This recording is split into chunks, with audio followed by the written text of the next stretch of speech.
In today's video, I'm going to do a discussion on the Matchbox Unimog, and I'm going to talk about three things. I'm going to talk about new decos, I'm going to talk about play value, and I'm going to be talking about design between the three.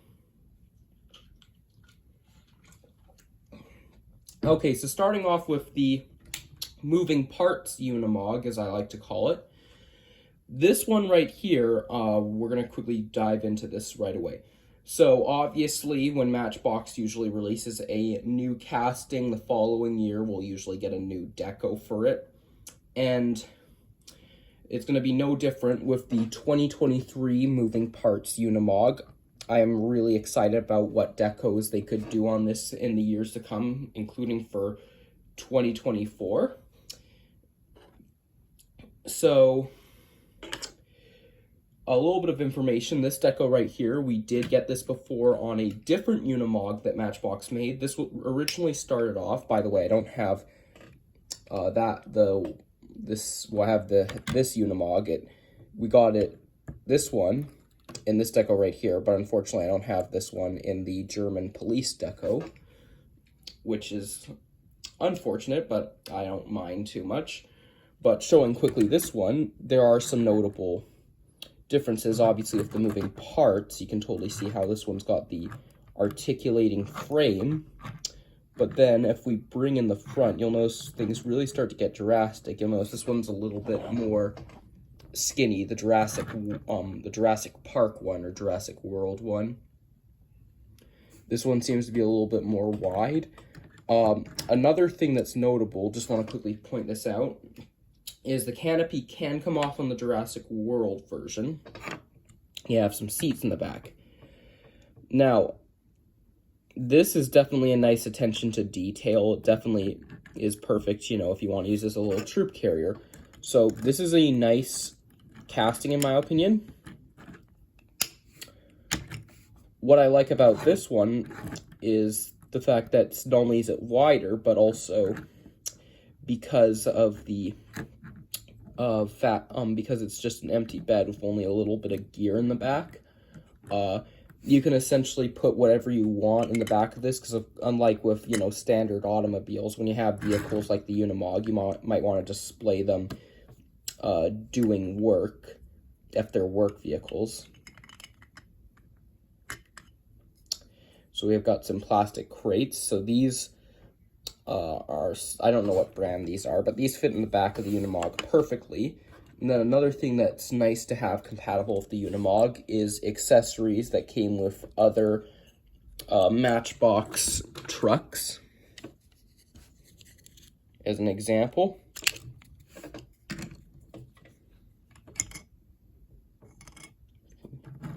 look at that. You could haul like a little container around with you, transport some bulk material in the back of it. And then if you wanted to, you could also haul like maybe a little dumpster around. I don't know if you would really be hauling a dumpster in the back of this, but it does show the play value, which I'm definitely really focused on here. Obviously, most collectors are not really going to be playing with these, but I tend to do like displays and dioramas, so I'm going to be, you know, displaying these with like loads in the back. Another example, if you happen to collect the real working rigs and you have the MAN grab loader truck, which I did a video on. I also did a video on this Unimog right here, if you want to check out the video for that one. The crate accessory included with the MAN grab loader truck fits in the back, so if you had two versions of that real working rigs grab loader, because they only come with one crate, they used to come with two crates though, you could put a couple crates in the back of the Unimog and haul them around, make deliveries around the city. Obviously, there's no crane, so you'd probably need either a forklift or a crane at the job site to unload the crates, but otherwise, it works like a charm, in my opinion.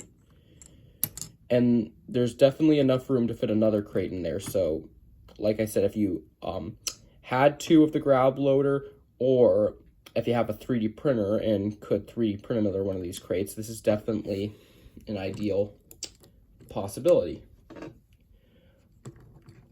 The crate is also compatible with the other Unimog, and you can actually fit it in there when its canopy is on the back, which is nice. Take the canopy off and you could probably put it in more even like this.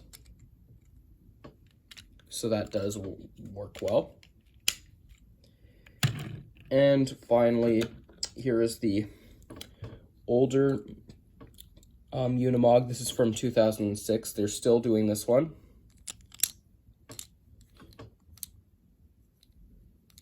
And you can totally see the example.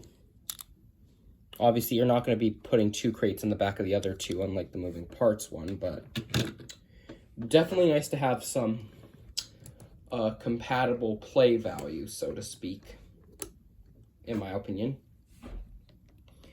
Now, as I pointed out, I went over the design, I went over play value, and definitely I'm really glad that this one is a little bit more wider.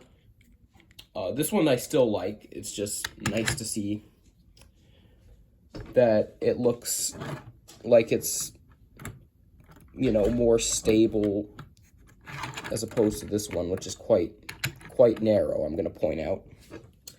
Now, with the Unimog, or the 2006 U300 Unimog, so to speak, they've been reusing a few decos on that. So we've gotten it in like cargo couriers, and we've gotten it in like Rannoch, and then we've also gotten it in Melton, which would be this red livery right here. If I turn my iPad, I do have the Melton one, but I didn't have the time to pull it out at the moment, so I figured I'd just quickly show a picture. So it would actually be really cool is if we got some of those decos that they were using for the U300 Unimog on this moving parts 5023 Unimog. In my opinion, if they just reuse some of those decos. Plus, I think they did another vehicle in the moving parts line that did have like a national parks livery on it, so it shows that they can transfer liveries into like the moving parts line. So hopefully we get this in like Rannoch and cargo couriers. I thought I would just do like a little brief discussion, and then as most of you collectors out there have been noticing, we've been getting the 300 series Unimog in a 9-pack as an exclusive, not that right up there. I don't have that 9-pack yet, but when I get it, I'm definitely doing a video on it. You know, because you're probably going to want to see me do a video on it rather than open it off video. So that covers everything I need to mention about this thing. Or not this thing. That covers everything I need to mention about the Unimog. So let me know in the comments what you think, what decos you would like to see Matchbox reuse. Definitely some of the decos we got for the U300, I would like to see transferred onto this Unimog without question. But apart from that, that wraps it up for this video. Thanks for watching, guys, and I'll see you in some more videos very soon. Bye.